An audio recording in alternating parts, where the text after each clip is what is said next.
Welcome students. আজ আমি আলোচনা করব ক্লাস 11-এ বিএ মেজর, এমএ, নেট ব্যুরো প্রভৃতি ক্লাসের একটি বিষয়, সেটা হলো ভারতবর্ষের সংবিধান তৈরির জন্য একটি সংস্থা তৈরি হয়। এই সংস্থার নাম হলো গণপরিষদ।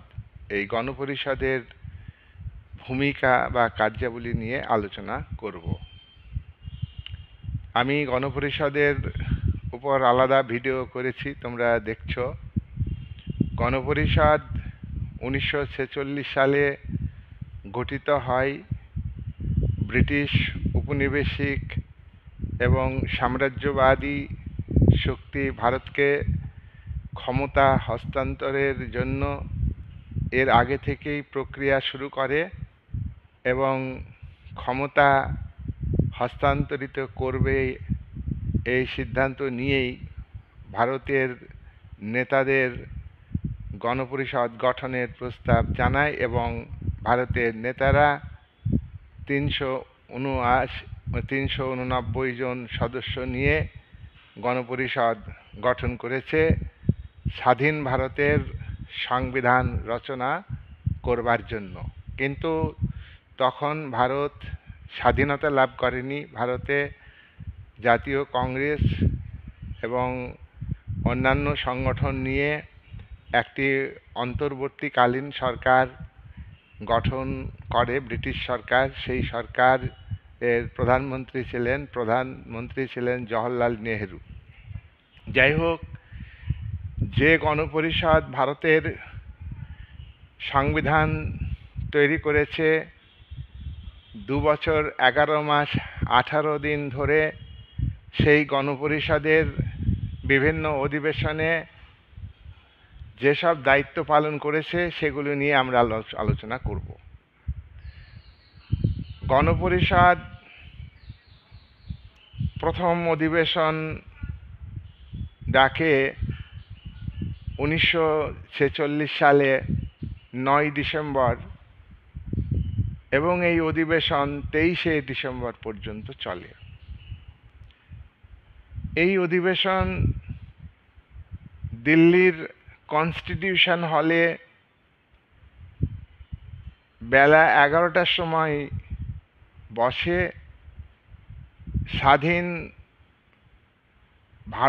স্বাধীন ভারতের সংবিধান তৈরি করবার জন্য। কিন্তু ভারত তখনও স্বাধীনতা লাভ করেনি। গণপরিষদের একজন অস্থায়ী সদস্য নির্বাচন করে। এই অস্থায়ী সদস্য হলেন সচিদানন্দ এবং পরবর্তীকালে গণপরিষদ তার অধিবেশনে একজন স্থায়ী সভাপতি নির্ধারণ করে, স্থায়ী সভাপতি নির্বাচন করে। স্থায়ী সভাপতি হলেন ডক্টর রাজেন্দ্র প্রসাদ। গণপরিষদের প্রথম অধিবেশন দিল্লির কনস্টিটিউশন হলে।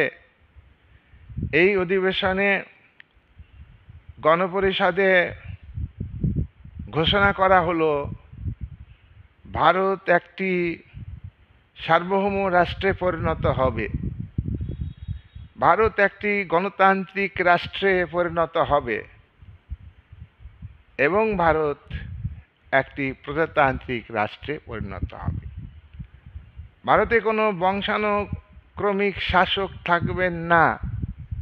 ভারতের সর্বোচ্চ শাসক তিনি জনগণের পরোক্ষ ভোটে নির্বাচিত হবেন। সুতরাং ভারতবর্ষের যে সংবিধান গণপরিষদ তৈরি করবে স্বাধীনতার পরে, সেই সংবিধানের চরিত্র হবে সভরেন্টি, অর্থাৎ সার্বভৌম ক্ষমতা সম্পন্ন একটা রাষ্ট্র ভারত গড়ে তুলবে এবং সেটা ডেমোক্রেটিক স্টেট হবে আর রিপাবলিকান স্টেট হবে। 1947 সালে গণপরিষদের দ্বিতীয় অধিবেশন বসে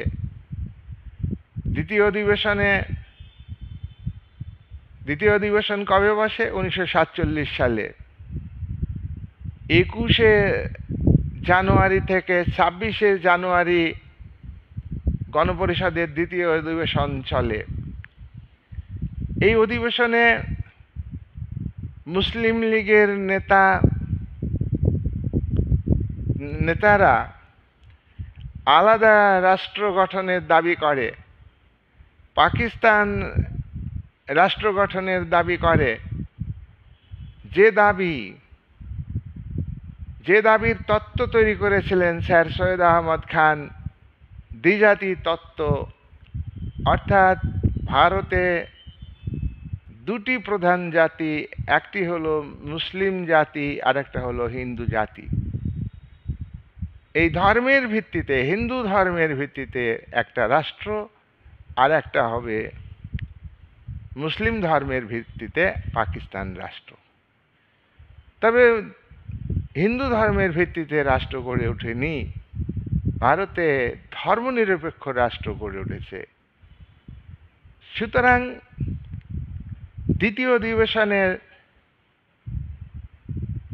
21শে জানুয়ারি থেকে 26শে জানুয়ারি এই কদিন গণপরিষদের আলোচনা হয় যে কোনো মতে ভারতকে অখণ্ড রাখা যাবে না, ভারতকে ভাগ করতে হবে। জাতীয় কংগ্রেসের নেতারা মেনে নিয়েছেন এই ভারত বিভাগকে। ঠিক এই রকম মুহূর্তে সমকালীন ভারতের গভর্নর মাউন্টব্যাটেন তিনি পরিকল্পনা মাফিক ভারতকে ভাগ করেন। ভারত ভাগ হয়ে যায়, একটা পাকিস্তান আর একটা হচ্ছে ভারত। ব্রিটিশ পার্লামেন্টে আইন পাস হয়, ভারতের স্বাধীনতা আইন। সেই আইন অনুযায়ী ভারত স্বাধীনতা লাভ করে। তাহলে আমরা দেখছি 1947 সালের দ্বিতীয় কনফারেন্সের গণপরিষদে সেখানে ভারত বিভাগের সিদ্ধান্তকে মেনে নেওয়া হয় এবং ভারতের মুসলিম লীগের দাবি স্বীকৃতি লাভ করে। তারপর গণপরিষদের তৃতীয় অধিবেশন বসে। গণপরিষদের থার্ড অধিবেশন বসে 1947 সালেই 28শে এপ্রিল থেকে 2রা মে। 28শে এপ্রিল থেকে 2রা মে এই কদিনে গণপরিষদের তৃতীয় অধিবেশনে বিভিন্ন কমিটি গঠন নিয়ে আলোচনা হয়। উপদেষ্টা কমিটি গঠন নিয়ে আলোচনা করে এবং উপদেষ্টা কমিটি গঠন করে গণপরিষদ। অস্পৃশ্যতা ভারতীয় সমাজ ব্যবস্থাতে একটা দুষ্ট ক্ষত, একটা ক্যান্সার রোগের মতো। তাই এই অস্পৃশ্যতা দূরীকরণের উপর থার্ড কনফারেন্সে বিশেষভাবে আলোচনা করা হয়।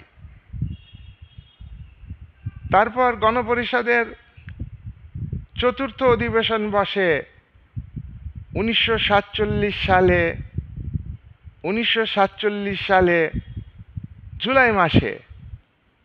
চতুর্থ অধিবেশন, ফোর্থ অধিবেশন গণপরিষদের 14ই জুলাই থেকে 31শে জুলাই গণপরিষদের চতুর্থ অধিবেশন বসে এবং সেখানে আলোচনা হয় ভারতকে ইউনিয়ন গঠন করতে হবে। ভারতে এককেন্দ্রিক সরকার গঠন করলে হবে না। গণপরিষদের সদস্যরা মাথায় রেখেছিলেন 1935 সালের ভারত শাসন আইন অনুযায়ী ভারতে যুক্তরাষ্ট্রীয় কাঠামো গঠন করতে হবে। কিন্তু ভারতে ফেডারেশন শব্দটি গণপরিষদ গ্রহণ করল না, ইউনিয়ন কথাটি গ্রহণ করল, ইউনিয়ন অফ স্টেটস। তোমরা জানো সংবিধানের 1 নম্বর ধারায় উল্লেখ আছে। আরো কিছু কমিটি তৈরি করলো চতুর্থ অধিবেশনে। ন্যাশনাল ফ্ল্যাগ নিয়ে আলোচনা হলো যে একটা স্বাধীন ভারতের ন্যাশনাল ফ্ল্যাগ তৈরি করতে হবে। ফোর্থ অধিবেশনে গণপরিষদের এই বিষয়গুলিকে গুরুত্ব দিয়ে আলোচনা করা হয়। তারপর আমরা কথা জানি 1947 সালে জুন মাসে এই অধিবেশন হলো, ফোর্থ অধিবেশন হলো জুলাই মাসে।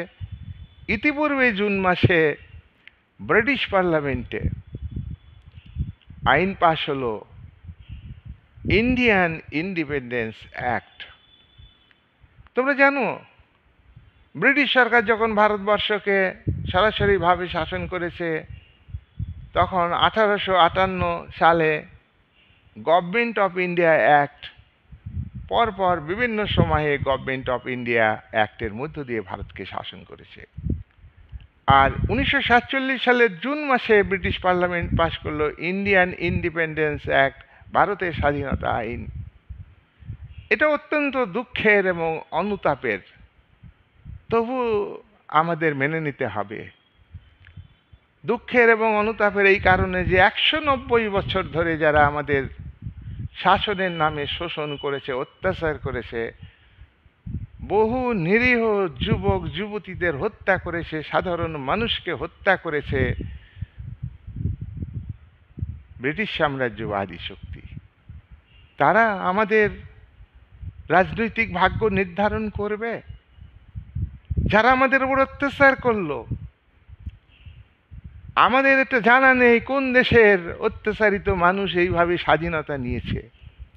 এটা ভিক্ষাস্বরূপ একটা স্বাধীনতা গণপরিষদের সদস্যরা সমকালীন পরিস্থিতিতে গ্রহণ করলেন। এটা খুব লজ্জার বিষয় যে দেশের সাধারণ মানুষ, অগণিত মানুষ, শ্রমিক শ্রেণীর মানুষ, কৃষক শ্রেণীর মানুষ 46-এ লড়াই করছে, সশস্ত্র লড়াই করছে স্বাধীনতাকে ছিনিয়ে নেওয়ার জন্যে। পৃথিবীর ইতিহাস আমাদের এই শিক্ষাই দেয়। কিন্তু গণপরিষদের সদস্য যারা ছিলেন তারা নিজ নিজ স্বার্থে তারা গণ্ডগোল চাইছেন না, আন্ডারস্ট্যান্ডিং এর মাধ্যমে গণপরিষদের কাজ চালিয়ে যাচ্ছেন। তাদের দুশ্চিন্তা নেই। দেশে দাঙ্গা হচ্ছে 46-এ, সাম্প্রদায়িক দাঙ্গা হচ্ছে, রক্ত বন্যা বয়ে যাচ্ছে ভারতের মাটিতে। এমনও পরিস্থিতিতে এনারা ওই ব্রিটিশ সাম্রাজ্যবাদী শক্তির আইনসভায়, লন্ডনে অবস্থিত পার্লামেন্ট, তারা যে আইন তৈরি করছে সেই আইন অনুযায়ী ভারতকে স্বাধীনতা দিচ্ছে। 14ই আগস্ট মাউন্টব্যাটেনের পরিকল্পনা অনুযায়ী ব্রিটিশ সাম্রাজ্যবাদী শক্তি আইন অনুযায়ী, ইন্ডিপেন্ডেন্স অ্যাক্ট অনুযায়ী 14ই আগস্ট পাকিস্তান স্বাধীনতা লাভ করলো। পাকিস্তান স্বাধীনতা লাভ করলো। গণপরিষদের চতুর্থ অধিবেশন শেষ হয়েছে, আমি আলোচনা করলাম। পঞ্চম অধিবেশন তড়িঘড়ি করে বিশেষ অধিবেশন ডাকলো 1947 সালে 14ই আগস্ট। রাত্রিতে এই অধিবেশন ঘোষণা করে পাকিস্তানের দাবি তো স্বীকার করে নিয়েছে, আগের অধিবেশনে স্বীকার করে নিয়েছেন, থার্ড অধিবেশনে স্বীকার করে নিয়েছেন।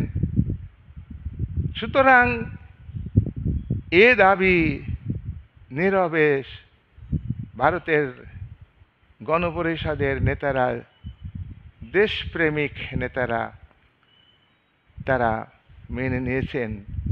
15ই আগস্ট ভারত স্বাধীনতা লাভ করেছে। 14ই আগস্ট গণপরিষদের ফাংশন শুরু হলো, স্বাধীনতা নেওয়ার পালা। এবং ব্রিটিশ সাম্রাজ্যবাদী শক্তির সঙ্গে আগেই আন্ডারস্ট্যান্ডিং হয়েছে, সেই অনুযায়ী 389 জন সদস্য, সেখানে মুসলিম লীগেরও সদস্য ছিল, সেই সদস্য নিয়ে গণপরিষদ। দেশীয় রাজাগুলো একটা প্রতিক্রিয়াশীল সামন্ত শক্তির প্রতিনিধি, দেশীয় রাজাদের প্রতিনিধি ছিল গণপরিষদের। অগণতান্ত্রিক আনডেমোক্রেটিক চরিত্র, যার আনডেমোক্রেটিক চরিত্র, রিপাবলিকান স্টেটের বিরোধী ইডিওলজিকে গণপরিষদ গ্রহণ করে ভূমিকা পালন করল। 29শে আগস্ট পর্যন্ত গণপরিষদের অধিবেশন চলল।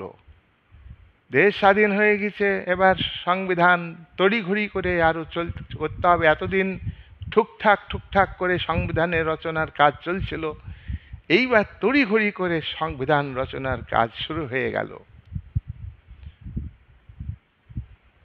এইবার তড়িঘড়ি করে সংবিধান রচনার কাজ হলো।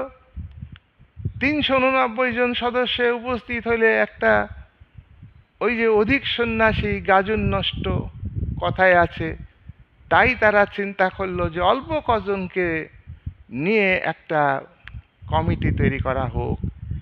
অনেক কমিটি হবে, তার মধ্যে সংবিধান তৈরি করার জন্য একটা খসড়া কমিটি তৈরি করা হোক, এবং সেই মতো সংবিধানের খসড়া কমিটি তৈরি হলো। এটা কবে তৈরি হলো? 1947 সালে পঞ্চম অধিবেশনের শেষ দিন। 29শে আগস্ট 1947, অর্থাৎ পঞ্চম অধিবেশনের শেষ দিনে তৈরি হলো একটা সংবিধানের খসড়া কমিটি। এই খসড়া কমিটিকে দায়িত্ব দেওয়া হলো, তোমরা বাপু সংবিধান রচনা করো। খসড়া কমিটির সভাপতি ছিলেন ডক্টর বি.আর. আম্বেদকর, আর গণপরিষদের সদস্য ছিলেন কে? ডক্টর রাজেন্দ্র প্রসাদ। খসড়া কমিটিতে আরও কয়েকজন সদস্যের নাম আমি উল্লেখ করছি। তারা কারা? খসড়া কমিটিতে Krishnaswami Iyengar, KM. Munshi, N. Gopalaswami Iyengar, TT. Krishnamachari প্রমুখ ব্যক্তি খসড়া কমিটির সদস্য হলেন। এবং এই খসড়া কমিটি সংবিধান রচনা আর গতিকে বৃদ্ধি করেন, এবং খসড়া কমিটি সংবিধান রচনা করে 1948 সালে ফেব্রুয়ারি মাসে খসড়া কমিটি সংবিধান তৈরি করে ফেলল। এই খসড়া কমিটির যে সংবিধান, তাতে 315টি আর্টিকেল ছিল, ধারা ছিল, 13টা শিডিউল ছিল, তফসিল ছিল 13টি। এবং এইখানে গণপরিষদ একটা লেজিসলেচার হিসাবে, আইনসভা হিসাবে কাজ করে। 27শে অক্টোবর ওই খসড়া কমিটির যে সংবিধান, গণপরিষদ আরো বড় সংস্থা, গণপরিষদের মিটিংয়ে আলোচনা হলো, পর্যালোচনা হলো, তর্ক হলো, বিতর্ক হলো সংবিধানের বিষয় নিয়ে। 1948 সালে 15ই নভেম্বর গণপরিষদের এই খসড়া কমিটির তৈরি সংবিধান, ইন্ডিয়ান কনস্টিটিউশন, গণপরিষদের তুলে ধরা হলো। এবং 1949 সালে 26শে অক্টোবর গণপরিষদে এই সংবিধানটাকে আলোচনা করা হলো।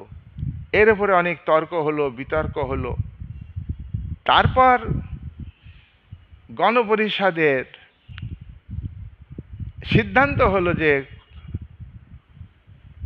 আর্টিকেল হবে 395, ধারা হবে 395, আর শিডিউল হবে বা তালিকা হবে, তফসিল হবে 8টি। এবং সেই মতো গণপরিষদ এই সংবিধানকে 1949 সালে 26শে নভেম্বর তারিখে এই সংবিধানকে গ্রহণ করলো, বিধিবদ্ধ করলো। হ্যাঁ, আরও একটি কথা, খসড়া কমিটি যেখানে 315টি ধারা উল্লেখ করেছিল, সেখানে গণপরিষদের আলোচনার পরে 395টি ধারা হলো, আর উপধারা অসংখ্য। এটা আমি সংখ্যা বলতে পারবো না, কেউ বলতে পারে না সাধারণত, জানি না কেউ জানে কিনা। আর হলো শিডিউল বা তফসিল হলো 8টি। পরবর্তীকালে অনেক চেঞ্জ হয়েছে তোমরা জানো। আর 1949 26শে নভেম্বর গণপরিষদের রাজেন্দ্র প্রসাদের সভাপতিত্বে সংবিধানকে গ্রহণ করলো গণপরিষদ ফাইনালি। তাহলে আমরা দেখছি গণপরিষদের মূল যে কাজ, ভারতের সংবিধান তৈরি করা। তবে আমরা একটা কথা বলতে পারি, গাছে কাঁঠাল গোপে তেল। কেন আমি বলছি? স্বাধীনই হলো না দেশ, আর সেই দেশের সংবিধান তৈরি করার জন্যে চক্রান্তকারী, সাম্রাজ্যবাদী, অত্যাচারী শাসক গোষ্ঠী, ব্রিটিশ শক্তি, তারা সংবিধান তৈরি করার জন্যে অনুমতি দিল। 46 সালে এরা হাঁ করে, অপেক্ষা না করে, গাছে কাঁঠাল গোপে তেল লাগেল। তবে সে স্বাধীনতা দেবে আন্তর্জাতিক পরিস্থিতি। তোমরা জানো যে আন্তর্জাতিক পরিস্থিতি ভারতকে স্বাধীনতা দিয়েছে। ভিক্ষার ঝুলিতে ভিক্ষা পেয়েছে আন্তর্জাতিক পরিস্থিতি অনুযায়ী। নাজি পার্টি, নাৎসিবাদী জার্মানি, ফ্যাসিবাদী ইটালি, সামরিক শক্তিবাদী জাপান, 3 মিলিত অক্ষ শক্তির জোট ব্রিটেনের সামরিক শক্তিকে ভেঙে চুরমার করে দেয়। ব্রিটেনের অর্থনৈতিক অবস্থা দুর্বল হয়ে যায়। অন্যদিকে সোভিয়েত ইউনিয়ন এবং মার্কিন যুক্তরাষ্ট্র সুপার পাওয়ার স্টেটে পরিণত হয়। সেই জায়গায় দাঁড়িয়ে এত বড় একটা ভারতের উপনিবেশকে শাসন করার শক্তি, শাসন করার ক্ষমতা, শাসন করার যে হিম্মত, তা কিন্তু ছিল না। তাই তারা উপলব্ধি করেছিল যে সশস্ত্র লড়াই, সশস্ত্র নৌবিদ্রোহের মধ্য দিয়ে, সশস্ত্র আজাদ হিন্দ বাহিনীর সংগ্রামের মধ্য দিয়ে, সশস্ত্র কৃষকদের সংগঠিত আন্দোলনের মধ্য দিয়ে দেশ স্বাধীন হলে বন্দুকের নলটা কোন দিকে যাবে? আমরা যে গণপরিষদের সদস্য, আমরা জমিদারের সন্তান, আমাদের বিরুদ্ধে যাবে না তো? প্রশ্ন ছিল। তাই হয়তো আন্ডারস্ট্যান্ডিংয়ের মধ্য দিয়ে ভারত স্বাধীনতা পেয়েছে। তবু ঐতিহাসিকভাবে গণপরিষদের যে ভূমিকা, কাজ, যেটুকু আমরা স্বাধীনতা পেয়েছি, যা অর্থনৈতিক স্বাধীনতা নয়, যা দরিদ্র মানুষের স্বাধীনতা নয়, অধিকার নয়, যা মুষ্টিমেয় ব্যক্তির স্বাধীনতা, যা যেখানে অর্থ বৈষম্য দিনের পর দিন বৃদ্ধি পাচ্ছে, সেই স্বাধীনতা আমাদের দেশের শাসক শ্রেণী স্বাধীন ভারতের যে স্বাধীন ভারতের আগে থেকেই তৈরি, স্বাধীনতা পাওয়ার আগে থেকেই প্রক্রিয়া শুরু হয়েছিল। স্বাধীনতার পরেও তারা সংবিধান তৈরি করেছে। তাদের এই অবদানটুকু তো আমাদের স্বীকার করতেই হবে। তাই আমরা ওই বিদেশি শোষকের, অত্যাচারীদের, নিপীড়নকারীদের হাত থেকে ভারতবাসী নিস্তার পেয়েছে, বেঁচেছে। কিন্তু দেশীয় শোষক অত্যাচারী প্রতিক্রিয়াশীল সামন্ত শক্তির প্রতিভূ এবং ক্যাপিটালিস্ট, তাদের নিষ্পেষণ, তাদের শোষণ, তাদের অত্যাচার, এই শোষণের হাত থেকে ভারতের গণপরিষদ মুক্তি দিতে পারেনি। এ মুক্তি সাধারণ মানুষকেই সংগঠিতভাবে আনতে হবে।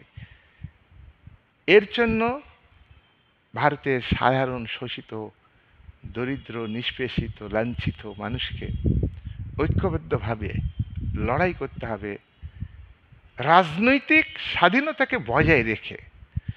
সেখানে দেশি বিদেশি সমস্ত শোষক অত্যাচারী শ্রেণীকে আগামী দিনে সাধারণ মানুষ পরাজিত করবেই, এই আলোচনা করে আজকের আলোচনার বিষয় গণপরিষদের যে ভূমিকা, তার ঐতিহাসিক তাৎপর্যকে, যে সংবিধান 1950 সালের 26শে জানুয়ারি কার্যকরী হয়েছে, যে রিপাবলিকান ডে পালিত হয় 26শে জানুয়ারি, সেই দিনটার তাৎপর্য শোষিত বঞ্চিত মানুষের কাছেও আছে, আবার যারা দেশের মুষ্টিমেয় ব্যক্তি, হাজার হাজার কোটি টাকার মালিক, তাদের কাছে তো আরও বেশি গুরুত্বপূর্ণ। সব মিলে বিদেশি শক্তি কখনই কাম্য নয়। তাই আমাদের স্বাধীনতা, অর্থ বৈষম্য, এই সমস্তর উপরে সাধারণ মানুষের মধ্যে চেতনা বৃদ্ধি করার দায়িত্ব সচেতন মানুষের কাছে অনেক অনেক বেশি। এই বলে আজকে আলোচনা শেষ করলাম।